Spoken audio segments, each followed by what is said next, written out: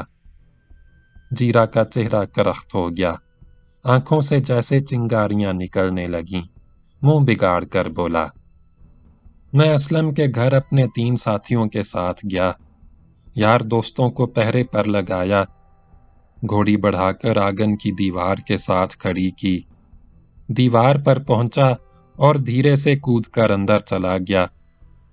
اس کا لہجہ اور تلخ ہو گیا۔ لاڈو اپنے یار اسلم کے ساتھ لیٹی تھی، دونوں کو دیکھتے ہی میں پاگل ہو گیا۔ جیرا نے دوہر کے اندر سے ہاتھ نکالا، اس میں خون سے لتھڑی ہوئی چھری دبی تھی۔ لال لال خون دیکھ کر جمیلہ کی آنکھیں خوف سے پھیل گئیں۔ رحیم داد بھی دہشت زدہ ہو گیا۔ ناجو نے چیخنے کے لیے منہ پھاڑا مگر آواز نہ نکلی۔ جیرا خون آلود چھری ہاتھ میں دبائے تینوں کے عین سامنے گز سوا گز کے فاصلے پر کھڑا تھا۔ وہ اس وقت بہت خونخوار نظر آ رہا تھا۔ اس نے ہاتھ بڑھا کر چھری سامنے کر دی۔ میں نے جی دونوں کو ٹھکانے لگا دیا۔ اس وقت تک وار کرتا رہا جب تک بالکل ختم نہ ہو گئے۔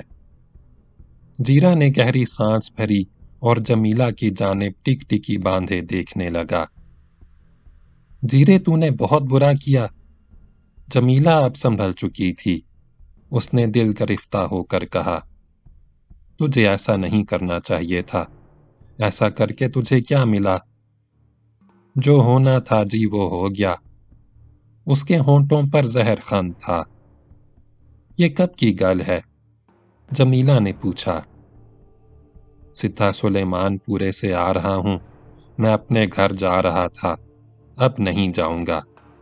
بہن جی، تو میرے پیو کو بتا دینا تیرے پتر نے اپنی بے عزتی کا حساب چکا دیا، اب وہ پنڈ میں گردن اونچی کر کے چلے گا۔ جمیلہ کا چہرہ بدستور پریشان تھا۔ تو کچھ ہی کہہ جیرے، تو نے یہ ٹھیک نہیں کیا۔ جیرے نے کچھ نہ کہا، آگے بڑھا، جھکا، جمیلہ کے پیروں کو چھو کر عاجزی سے بولا، بہن مجھے معاف کر دینا۔ وہ چند لمحے گردن جھکائے جمیلہ کے سامنے کھڑا رہا، پھر اس نے دوہر سے اپنے چہرے کو ڈھاٹا باندھ کر چھپایا، گھوڑے کی طرف بڑھا اور اچھل کر اس پر سوار ہو گیا۔ جمیلہ نے گھبرا کر ٹوکا، جیرے اب تو کہاں جا رہا ہے؟ سوئے کے کنارے میرا یار ملکان انتظار کر رہا ہے، میں اس کے پاس جا رہا ہوں، وہ بھی میرے ساتھ سلیمان پورے گیا تھا۔ پر تو اس کے ساتھ کہاں جائے گا؟ ملکان کو اس کے گھر بھیج دوں گا۔ جیرا نے جمیلہ کی جانب دیکھے بغیر کہا، میں تھانے چلا جاؤں گا۔ جمیلہ نے اسے روکنے کی کوشش کی، چیخ کر بولی، جیرے ٹھہر جا، میری گل تو سن۔ مگر جیرا نے کچھ نہ سنا۔ اس نے گھوڑے کو موڑا، ایڑ لگائی اور جس طرف سے آیا تھا اسی طرف گھوڑا تیزی سے دوڑاتا ہوا آن کی آن میں نظروں سے اوچھل ہو گیا۔ رحیم داد، جمیلہ اور ناجو سکتے کے سے عالم میں کھڑے رہے، رات کے سناٹے میں دور ہوتی ہوئی ٹاپیں سنتے رہے، آخر وہ بھی گہری خاموشی میں تحلیل ہو کر ختم ہو گئیں۔ جمیلہ نے بجھے ہوئے لہجے میں کہا، کیسا گبرو جوان ہے، غصے میں پاگل ہو کر ہتھیا کر بیٹھا۔ اور کیا کرتا؟ رحیم داد نے گردن اونچی کرتے ہوئے کہا، اس کی جگہ میں ہوتا تو میں بھی یہی کرتا۔ عزت اور آن بھی تو کچھ ہوتی ہے۔ میں تو کہتا ہوں جیرا حوصلے والا اور جی دار جوان ہے۔ چودھری چھوڑ جی داری شیداری کو، اس میں کیا دھرا ہے؟ جمیلہ نے جل کر تیکھے لہجے میں کہا، کوئی جگیردار اور بڑا زمیندار کسی بھی زنانی کو اٹھوا لے، اسے رکھیل بنا کر رکھے، بچے جنوائے، تب نہ عزت یاد آتی ہے نہ غیرت اور آبرو، ساری جی داری دھری کی دھری رہ جاتی ہے۔ اس کے تو پیر پکڑتے ہیں، منتیں کرتے ہیں، گڑ گڑاتے ہیں، میرا بازو واپس دے دے۔ اس کا لہجہ اور تلخ ہو گیا، چہرے پر جھنجھلاہٹ بکھر گئی۔ دھتکارے جاتے ہیں، گالاں سنتے ہیں، بار بار جا کر ہاتھ جوڑتے ہیں، پیروں پر پگڑی ڈال دیتے ہیں اور عام طور پر رقم ادا کر کے واپس لاتے ہیں۔ اس نے منہ بگاڑ کر رحیم داد کو دیکھا۔ ایک طرف تو غیرت طوران کا یہ حال ہے اور دوسری طرف اپنی ہی طرح کا مزارہ یا کمی بھگا لے جائے تو جھٹ غیرت اور آبرو جاگ اٹھتی ہے۔ تب جی داری بھی دکھاتے ہیں، قتل کرتے ہیں اور پھانسی کے پھندے پر لٹک جاتے ہیں۔ رحیم داد نے کچھ نہ کہا، وہ جمیلہ کے بگڑے ہوئے تیور دیکھ کر مرعوب ہو گیا تھا۔ جمیلہ نے لالٹین ناجو کو دے دی، آگے بڑھی۔ رحیم داد اور ناجو نے بھی قدم بڑھائے، تینوں گاؤں میں پہنچے اور گلیوں سے گزرتے ہوئے موچی کے دروازے پر جا کر ٹھہر گئے۔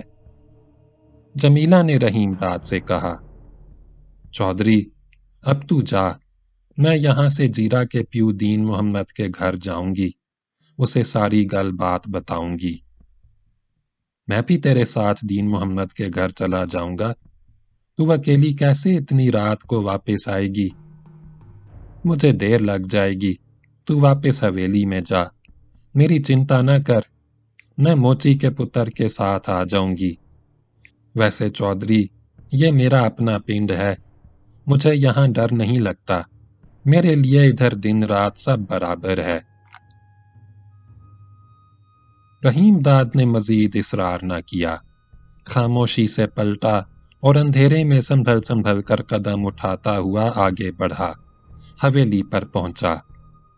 پہرے دار جاگ رہا تھا، اس نے پھاٹک کھولا۔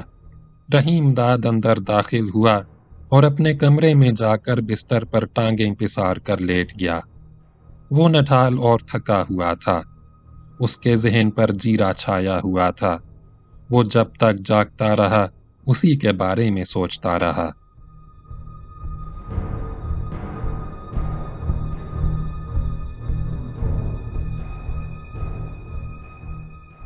نادر خان دوسرے روز بھی واپس نہ آیا۔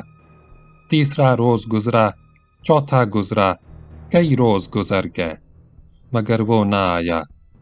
جلیل کی بھی کوئی خیر خبر نہ ملی۔ جمیلہ پریشان تھی، زینت اس سے بھی زیادہ پریشان تھی۔ وہ ہر وقت روتی رہتی، جمیلہ اسے تسلی دیتے دیتے خود بھی رونے لگتی۔ جنت موجود ہوتی تو تینوں مل کر روتیں۔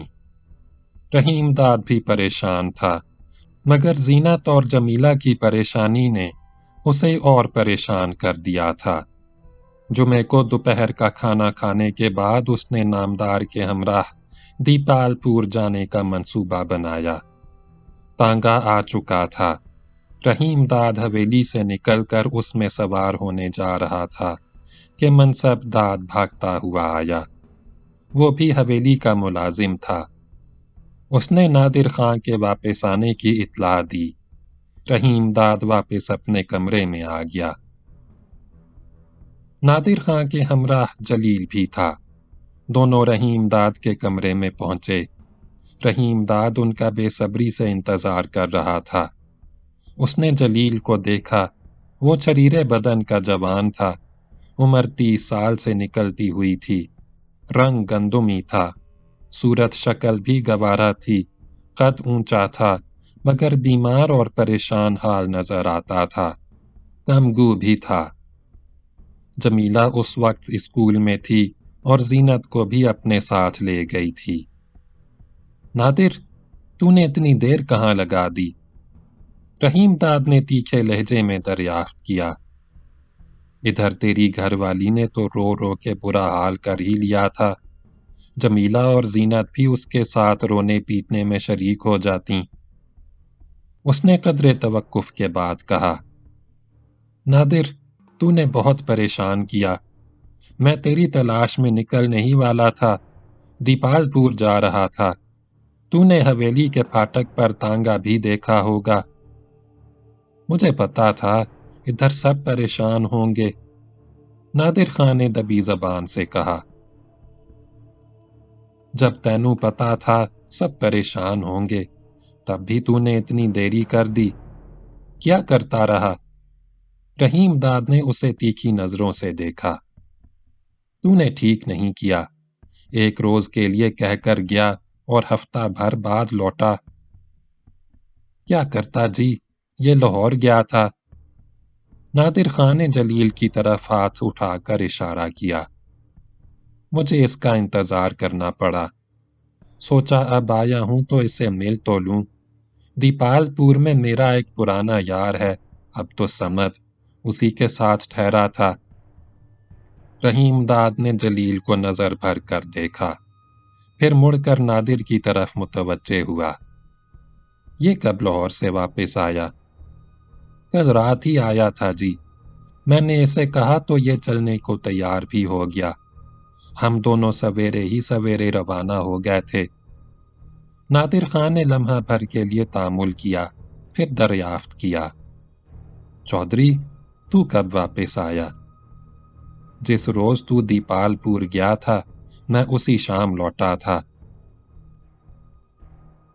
نادر خان بہت تھکا ہوا نظر آ رہا تھا۔ اس کی بیوی جنت کو اس کی واپسی کی اطلاع مل چکی تھی۔ وہ 2 بار تارا کو اور اپنی بچی کو بھیج چکی تھی۔ ہر بار نادر سے گھر پہنچنے کا تقاضا کیا جاتا۔ آخر رحیم داد نے ضد ہو کر نادر خان سے کہا، نادر تو جا، تیری گھر والی تیرے لیے بہت بے چین ہے۔ نادر خاموشی سے اٹھا اور کمرے سے چلا گیا۔ جلیل کرسی پر گمسم بیٹھا رہا، اس کی نگاہیں بار بار دروازے کی جانب اٹھ جاتیں۔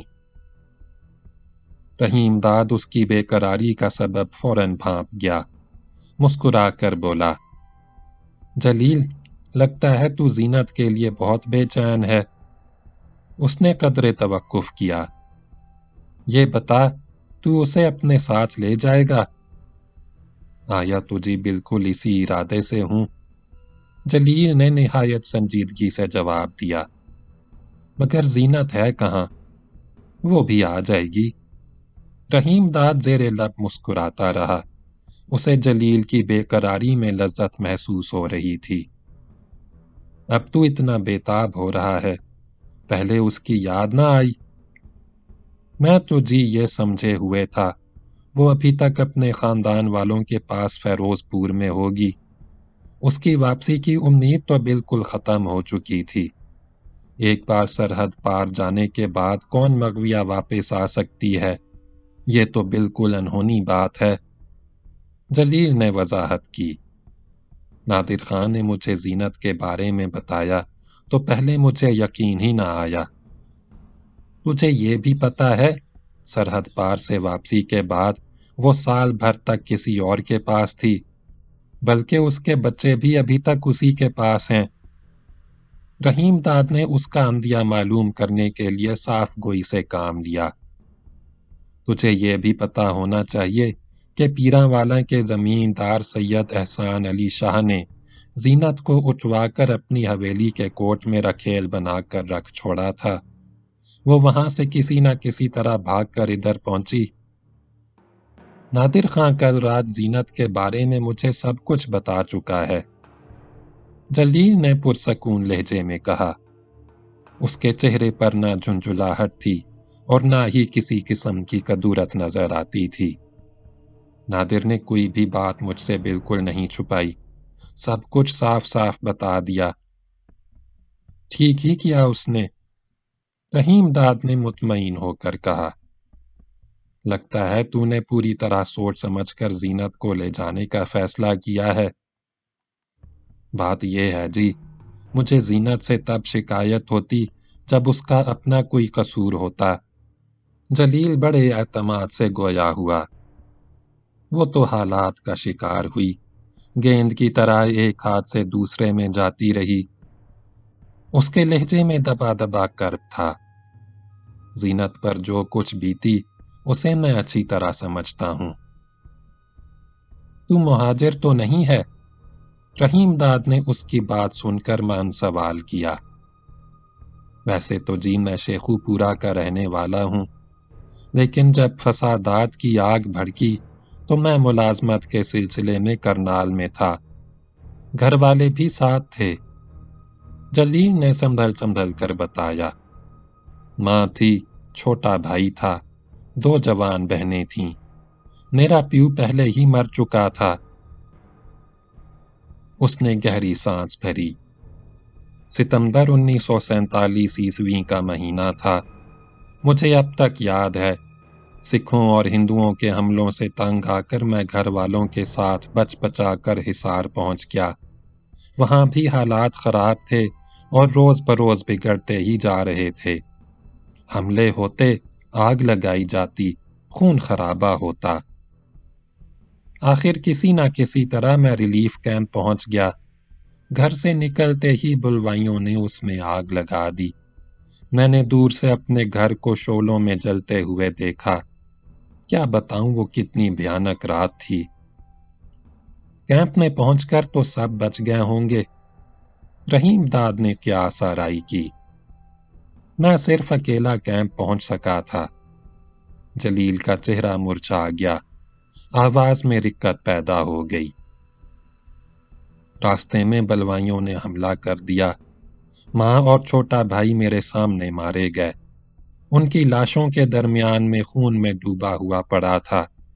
بلوائی دونوں بہنوں کو اٹھا کر لے جانے لگے تو وہ مجھے مدد کے لیے پکارنے لگیں۔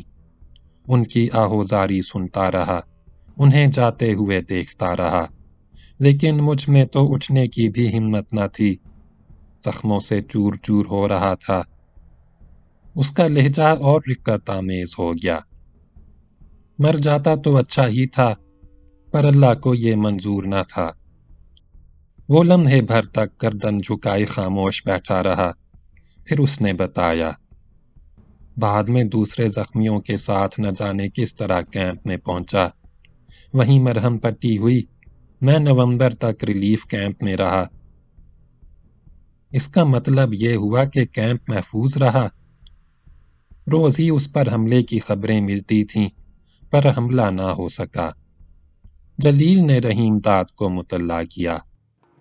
ویسے کئی دوسرے مسلمان افسروں کے علاوہ حصار کا ڈپٹی کمشنر بھی مسلمان تھا۔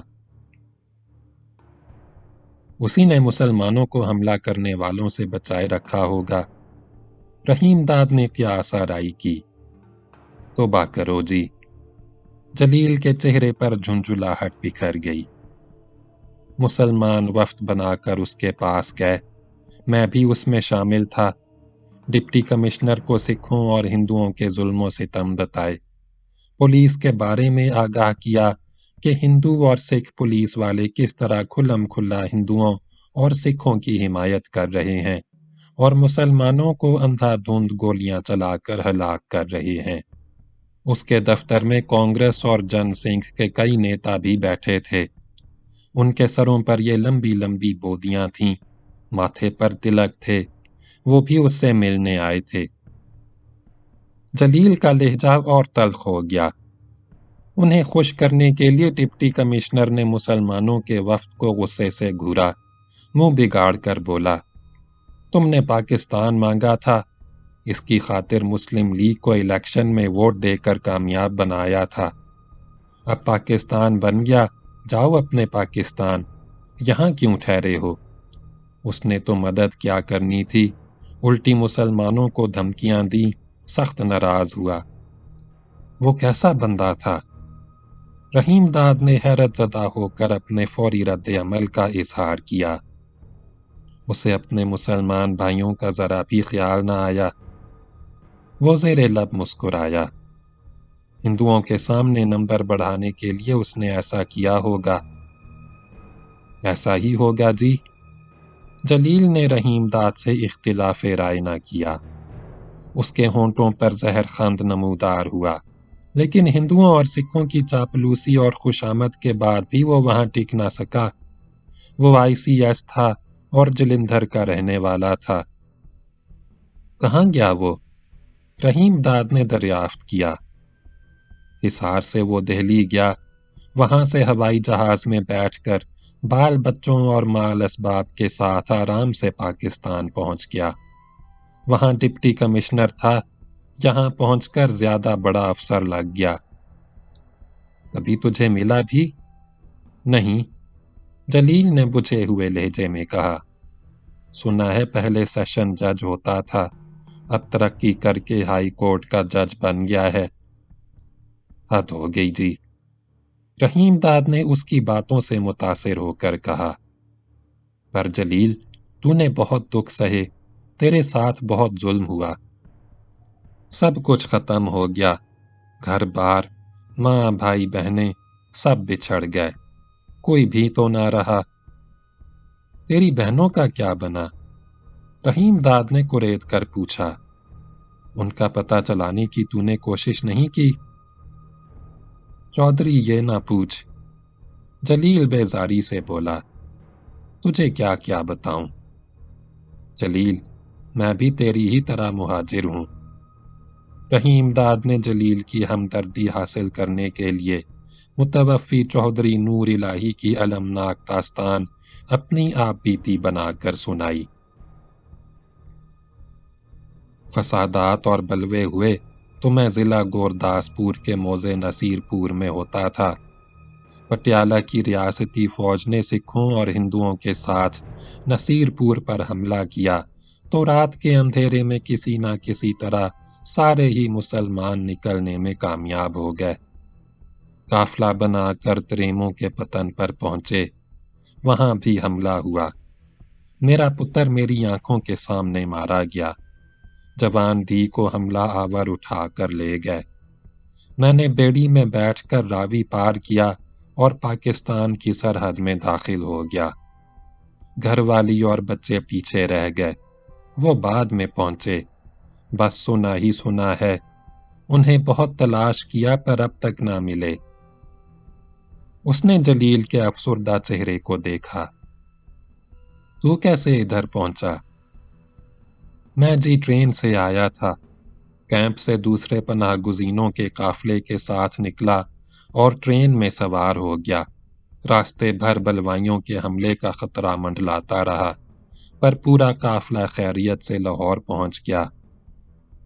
تو نے بعد میں اپنی بہنوں کا کھوج نکالنے کی کوشش نہیں کی؟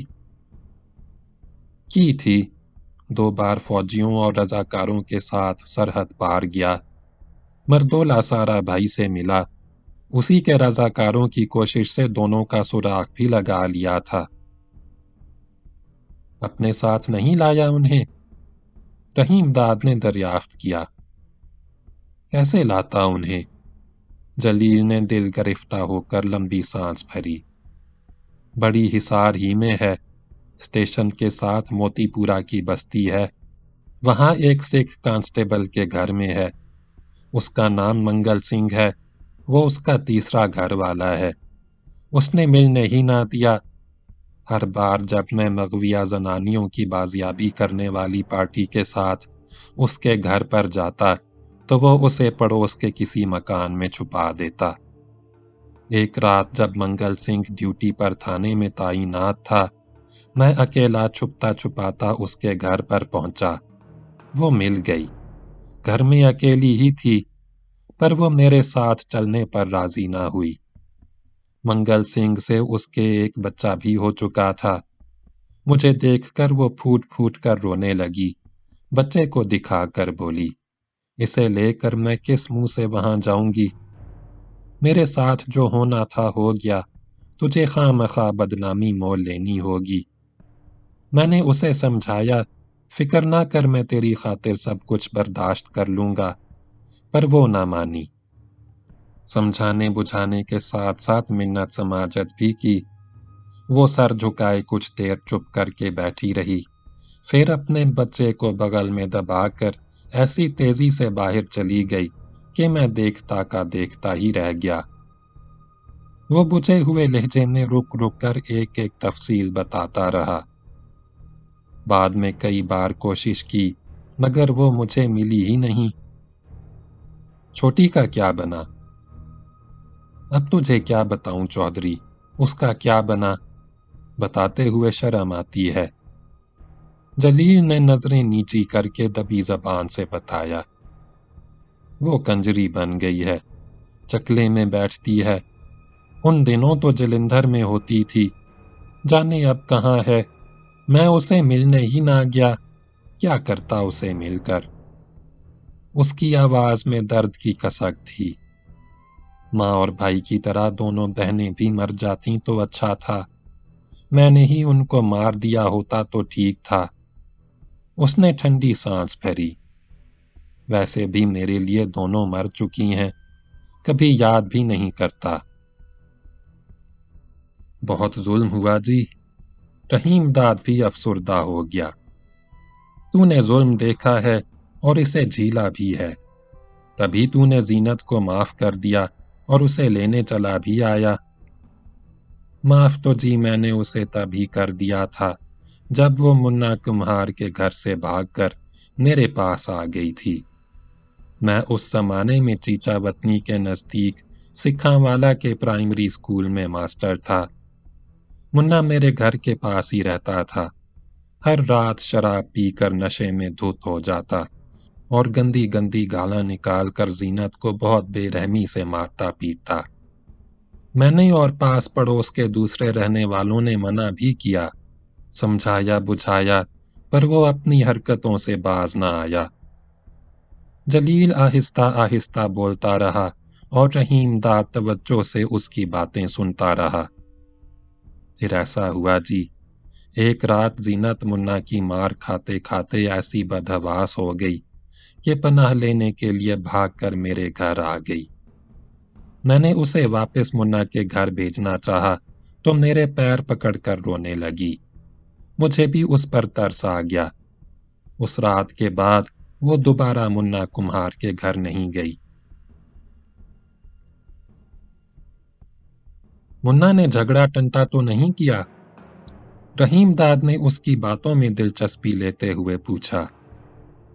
وہ صبح میرے پاس آیا، ساتھ میں اس کے شریکے اور برادری والے بھی تھے۔ جلیل نے رحیم داد کو مطلع کیا، لیکن زینت نے سب کے سامنے منا کے ساتھ جانے سے انکار کر دیا۔ رو رو کے منا کا ظلم و ستم بیان کیا۔ اس روز تو وہ چلے گئے، پر دوسرے روز پھر آئے۔ کئی روز تک یہ سلسلہ چلتا رہا۔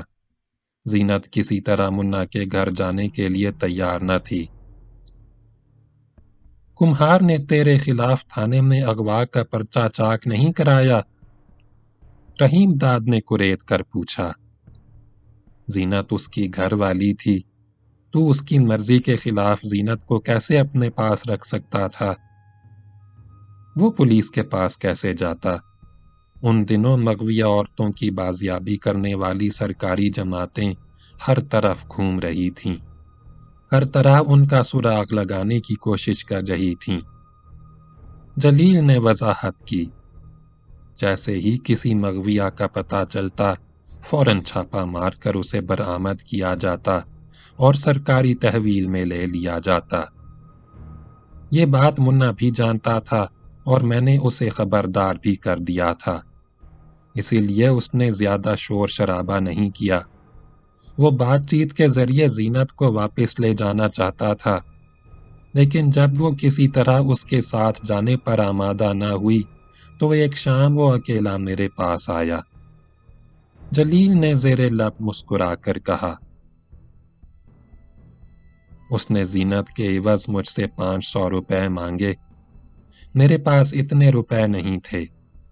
میں نے 300 ادھار لے کر کسی نہ کسی طرح اکٹھے کیے اور منا سے صاف صاف کہہ دیا کہ میں اس سے زیادہ کا بندوبست نہیں کر سکتا۔ وہ اسی پر راضی ہو گیا۔ اس نے روپے لے کر زینت کو طلاق دے دی، ایک بچہ تھا وہ بھی دے دیا۔ بعد میں تو اس نے تجھے تنگ نہیں کیا؟ وہ بہت کمینہ اور گندا بندہ تھا۔ جلیل نے نفرت سے منہ بگاڑا۔ زینت کبھی گھر سے باہر نکلتی تو راستے میں اسے چھیڑتا، اٹھا لینے کی دھمکی دیتا۔ میں نے جب یہ صورت دیکھی تو کوشش کر کے سکھاں والا سے اپنا تبادلہ رقم پور کرا لیا۔ وہیں عدت کی مدت پوری ہونے کے بعد میں نے زینت سے نکاح کر لیا۔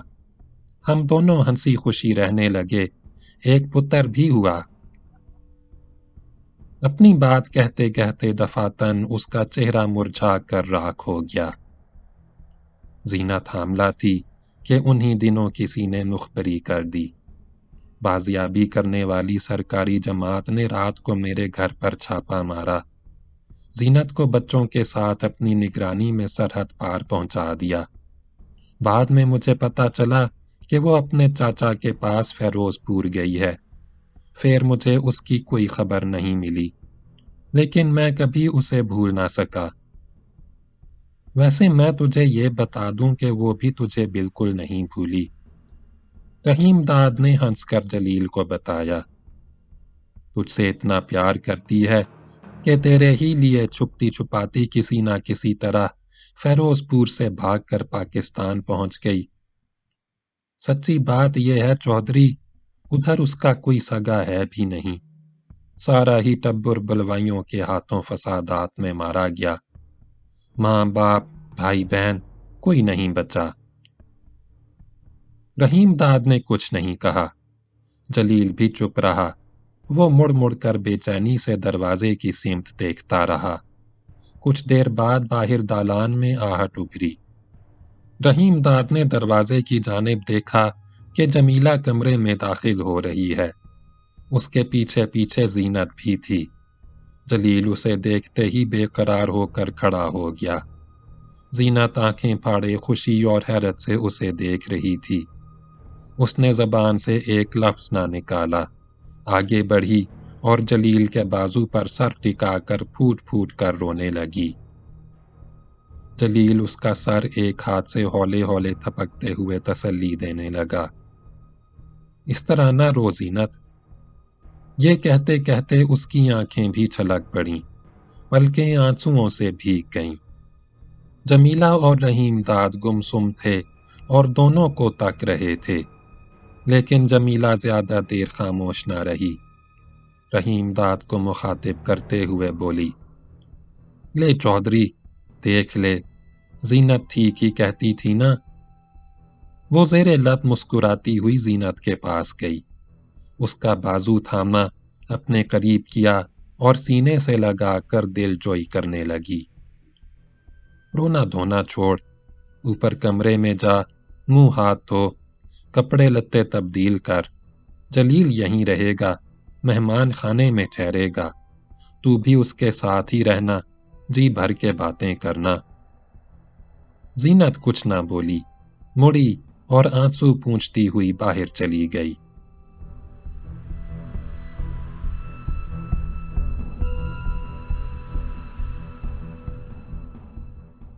باب نمبر 32 اگلی ویڈیو میں سنیں۔